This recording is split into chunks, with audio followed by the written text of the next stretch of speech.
পুরো টুর্নামেন্টে খুবই বাজে গেছে এরকম এক্সপিরিয়েন্স আগে কখনো হয় নাই।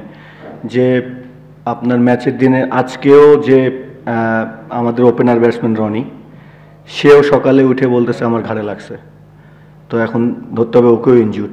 সো এই টিমে ইনজুডে লাস্ট ম্যাচেও দেখা যাবে কেউ না কেউ হয়তো বা বলতেছে আমি খেলতে পারবো না, সব ইনজুরির উপরে আসছে। সো মানে এক্সপিরিয়েন্স ভালো না। এবার আপনাকে মানে মনে হয় মানে যখন শুরু করেছেন তখন তো নিশ্চয়ই প্লে অফের খেলা একটা আশা ছিল, মানে কখন থেকে মনে হচ্ছে যে প্লে অফটা আজকে স্লিপিং হবে? আমার কাছে মনে হয় যে আমাদের রাকিন যদি ফুল সার্ভিস দিতে পারতো, তাহলে আমাদের যদি মানজি যদি একটা ভালো সার্ভিস দিতে পারতো, পল স্টার্লিং ছিল, এরা আসলে সব মানে ফ্র্যাঞ্চাইজিস ক্রিকেটের সব মানে নাম অনেক বড় নাম। সো কেউ আসলে এইভাবে আমাদেরকে ডেলিভার করতে পারেনি। আর মানে এই টুর্নামেন্টে বিভিন্ন বিপিএলের উইকেটটাকে জিজ্ঞেস করা হয়, মানে আপনি উইকেটটা কিরকম দেখবেন?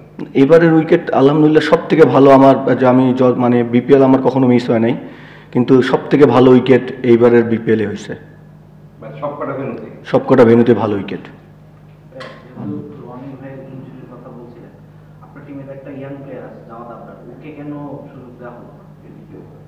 না, ওকে সুযোগ দেওয়ার কথা ছিল, পরে আমাদের বলছে যে ইনএক্সপিরিয়েন্স আছে, ওকে আমরা চেষ্টা করবো লাস্ট ম্যাচটা খেলানোর জন্য।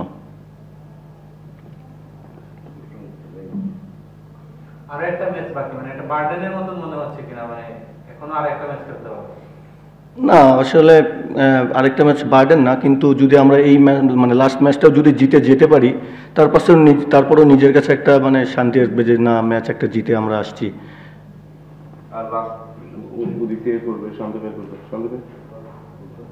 আমার প্রশ্নটা 21-এর মতোই, যখন মানে দল বাদ হয়ে যায়, বাকি থাকা ম্যাচগুলোতে পারফর্ম করা বা বেটার পারফর্ম করা বা ফোকাস থাকা, এটা একটু চ্যালেঞ্জিং হয়ে যায় কিনা, বা এই জায়গাটা মরে যায় কিনা?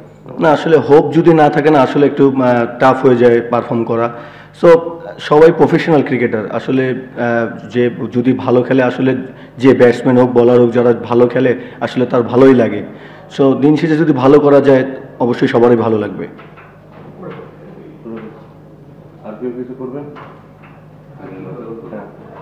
আপনার কবে থেকে জানতে পারছেন Mashrafe is not with your team full match? আমরা তো আপনারা বেশ অনেকবারই বিভিন্ন সংবাদ এসে বলতে মাশরাফিকে এইভাবে রোডে বা ওইভাবে অনেক কিছু ব্যাপার, when did you know যে মাশরাফি আপনার সাথে নাই? আমরা শুরু থেকেই আমরা বুঝতে পারছি যে মাশরাফি আমাদের সঙ্গে থাকবে না। জাস্ট বলছিলেন যে বিপিএল আপনার কখনো মিস হয় না, এর আগে কিন্তু কখনো আমরা ক্যাপ্টেন রোলে আপনাকে দেখি নাই।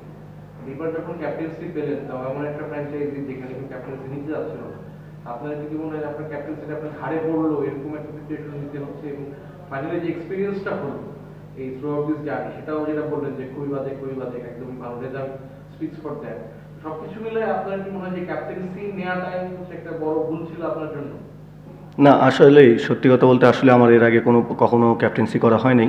সো করার পরে বুঝতে পারলাম যে আসলে কতটা প্রেশার নিয়ে আসলে কত কিছু হ্যান্ডেল করতে হয়।